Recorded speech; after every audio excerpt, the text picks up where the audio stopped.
Hey guys, in this video let's check if it is worth using guard skills. Monster Hunter Wilds has a different way to allocate its skills in comparison to previous entries. At least in Sunbreak there was no distinction of slots aside from rampage skills to get really specific advantages, but right now there are armor slots and weapon slots. You can easily identify them as they have a helmet or a little sword. Ironically, every guard skill is found as a weapon skill, so at least right now it isn't possible to have lots of offensive skills and guard skills.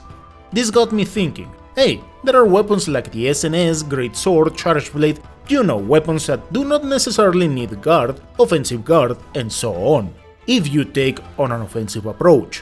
Whatever the case, it is good to understand advantages and disadvantages. Let's begin with Guard Up. It is a quite tricky skill, because it says that it allows you to guard against ordinarily unblockable attacks. However, right now the only things I've noticed is that it helps against grabs, the supernova attack from Jin the Hutt, and Gravio's gas attack. So it has really specific uses. I will say you don't really need this skill, but running Guard Up 1 is good enough, and avoiding Jin the Hutt supernova it's really easy, because you can travel to your camp while it is executing the action. Nonetheless, it's worth commenting that if in the future they add a monster with unblockable attacks and multi-hits, running level 1 is a terrible idea, because they can reduce your HP like mad. One example of that is Kushala Daora and something like a storm attack.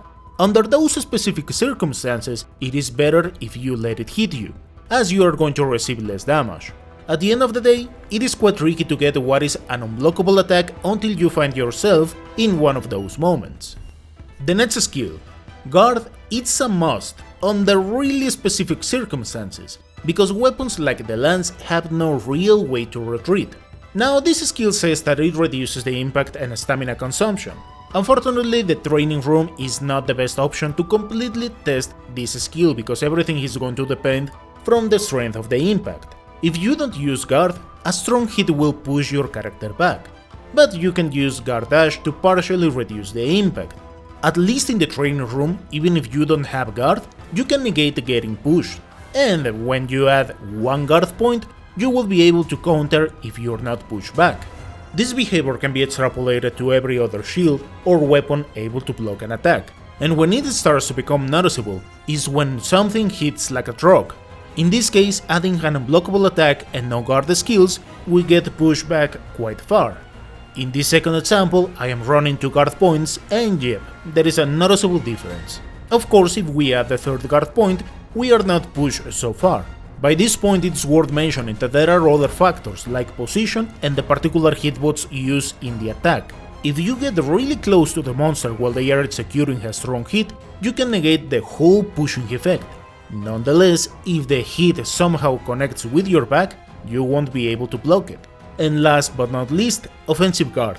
Once again, quite tricky skill, because to effectively use it you need to know the monster quite well, as you will have to guard few moments before you receive the impact.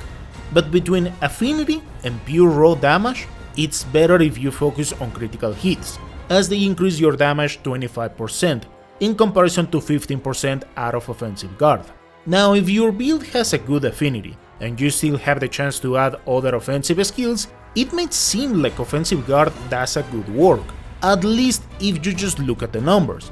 But getting 12 seconds to spam attacks as fast as possible unfortunately doesn't help that much, at least once you know what you're doing, because the monster will not be able to attack, or in other words, offensive guard has no real purpose. If that is the case, other skills like Coalescence do better, of course if you're using elemental builds. But if the monster you're fighting attacks quite constantly, you have a decent idea about its moves, and you don't get knocked back, then yeah, under those circumstances I will say it is okay to use it, as you can get extra damage. In summary, everything is going to depend from your weapon and playstyle. If we consider Wilds as it is right now, Guard Up isn't that useful. Guard is a must for slow weapons, unless you know your way around the monster. An offensive guard can be a bit complicated to use unless the monster stays toe to toe against you and guessing that you're not just brutalizing it. I hope you found this video informative, thank you so much for watching, and I'll see you next time.